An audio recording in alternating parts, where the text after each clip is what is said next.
ये हमारे पुलिसकर्मी हैं, खाकी वर्दी पहनने वाले भाई सहायक कर्मचारी हैं, इनको भी जबरदस्ती वैक्सीन लगवा दी और वैक्सीन लग गई।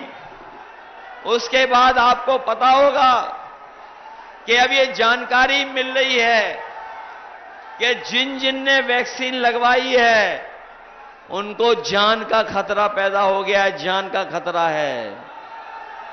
न केवल इन्होंने जान का खतरा पैदा किया वैक्सीन लगवा करके, बल्कि वैक्सीन वाली कंपनी से इन्होंने कमीशन भी वसूला है। आपने पढ़ा होगा, देखा होगा कि इन्होंने इलेक्टोरल बॉन्ड के नाम पर सबसे चंदा वसूल लिया। किसी से 1000 करोड़, किसी से 600 करोड़, किसी से 400 करोड़। और जब से इलेक्टोरल बॉन्ड वाली बात जनता जान गई है, तब से भारतीय जनता पार्टी का बेड बच चुका है। बताओ, इन्होंने इलेक्टोरल बॉन्ड के नाम पर जानबूझ करके दबाव बना करके चंदा वसूला कि नहीं वसूला? और इलेक्टोरल बॉन्ड ने इनके भ्रष्टाचार की पोल खोल दी है। इतना लूट और इतना झूठ किसी ने जनता को नहीं बोला होगा जितना भारतीय जनता पार्टी के लोगों ने बोला है। आज भारतीय जनता पार्टी के लोग कह रहे हैं और उनके दिल्ली वाले प्रधान सांसद जी कह रहे हैं कि आजकल शहजादे आए हुए हैं, शहजादे वोट मांग रहे हैं। मैं उनसे कहना चाहता हूं कि ये जो शहजादे वाली टीम बनी है, यही आपको शह देगी और यही मात देने का काम करेगी इस बार। और ये कांग्रेस समाजवादी पार्टी मिलकर के 1-11 हो गए हैं। और जौनपुर वाले जानते होंगे, इनके दिल्ली और लखनऊ वाले इंजन टकरा रहे हैं, सामने के नहीं टकरा रहे हैं। बताओ, टकरा रहे हैं दिल्ली और लखनऊ वाले इंजन। वो कहते थे डबल इंजन की सरकार है, लेकिन जौनपुर वाले जानते होंगे कि दोनों इंजन टकरा रहे हैं सामने।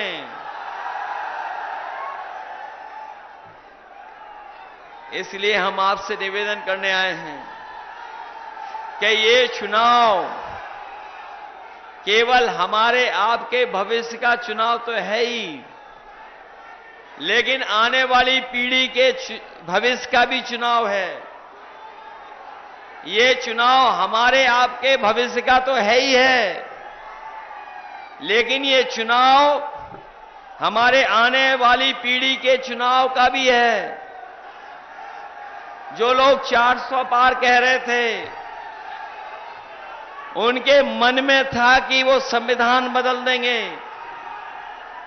लेकिन जिस तरीके से वोट पड़ा है और बहुजन समाज के लोगों का समर्थन मिला है, ये समर्थन जो मिला है बहुजन समाज का, मैं ये कह सकता हूं कि जो लोग संविधान बदलने निकले थे, उनको इस बार हम सब मिलकर के बदलने का काम करेंगे। बताओ, संविधान बचाओगे कि नहीं बचाओगे? जहां ये आने वाली पीढ़ी के भविष्य का चुनाव है, वहीं समुद्र मंथन की तरह संविधान मंथन भी होने जा रहा है इस चुनाव में। एक तरफ वो लोग हैं जो संविधान को खत्म करना चाहते हैं, संविधान बदलना चाहते हैं, वहीं दूसरी तरफ समाजवादी पार्टी, कांग्रेस पार्टी और इंडिया गठबंधन के लोग, वो लोग हैं जो संविधान को बचाना चाहते हैं। ये संविधान बचाने की भी लड़ाई है और मैं आपको सावधान करने आया हूं, मैं आपको सावधान करने आया हूं। ये बीजेपी वाले और बीएसपी वाले अंदर ही अंदर हाथ मिलाए हुए हैं। ये बात तो समझ में आ रही होगी कि नहीं आ रही है? क्या ये बीजेपी वाले और बीएसपी वाले अंदर ही अंदर हाथ मिलाए हुए हैं। पहले टिकट किसी और की थी। ये जितने भी आपके खिलाफ लड़ रहे हैं, ये जितने भी आपको दिखाई दे रहे हैं, ये जितने भी आपको विरोध में दिखाई दे रहे हैं आपके, एक समय था वो सब आपकी पार्टी से टिकट मांग रहे थे। बताओ, टिकट मांग रहे थे कि नहीं मांग रहे थे? लेकिन कोई बंबई से आया, कोई बंबई से आया, इंतजाम कर करके टिकट ले गया। लेकिन जब टिकट का किसी ने विरोध किया तो बताओ कहां पहुंचा दिया उसको? कहां पहुंचा दिया था? कोई ये कह रहा था, मैंने सुना है, कोई ये कह रहा था कि आपसे उन्होंने टिकट मांग ली थी बारात में, इसलिए जेल जाना पड़ा।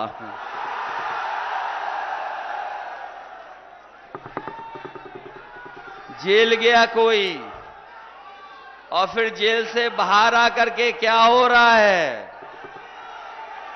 बताओ, ये खेल हम लोगों को समझ में नहीं आता क्या? इसीलिए मैंने कहा कि बहुत सारे लोगों ने अंदर ही अंदर हाथ मिला रखा है। अगर कोई आपको धमका करके वोट लेगा तो डर तो नहीं जाओगे? कोई आपसे मिला जुला करके कुछ लालच दे करके वोट लेना चाहेगा, उसके लिए सावधान हो कि नहीं सावधान हो?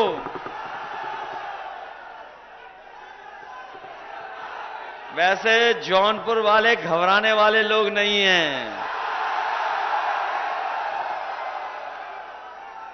जो लोग बंबई से आए थे, मैं पहले चरण के चुनाव से देख रहा हूं, मैं पहले चरण के चुनाव से देख रहा हूं। जितने लोग बंबई से चुनाव लड़ने आए थे, उन सबने पहले ही अपनी बंबई जाने की टिकट बुक कर रखी थी। पहले चरण और दूसरे चरण में भी कोई आया था, दूसरे चरण में भी कोई आया था बंबई से, और जैसे ही चुनाव खत्म हुआ वो सीधा बंबई वापस चला गया। ये बगल की लोकसभा थोड़ी दूर अमेठी, ये अमेठी की लोकसभा के बारे में भी आपको पता होगा,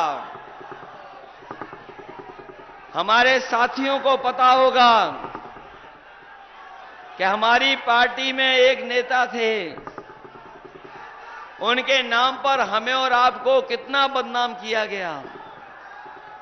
हमें आपको बदनाम भी किया, उस नेता पे झूठे मुकदमे लगा करके जेल भी भेज दिया। लेकिन जब वोट चाहिए था तो उस परिवार को मनाने मुख्यमंत्री सामने आ गए।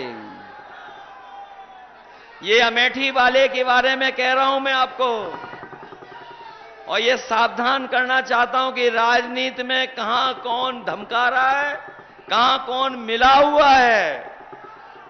जब इन बीजेपी वालों को वोट चाहिए था तो प्रदेश के मुख्यमंत्री जी ने बुला करके, मना करके और भरोसा दिला करके कि आपके पति को हम जेल से छुड़वा देंगे, आप हमारी मदद कर दो।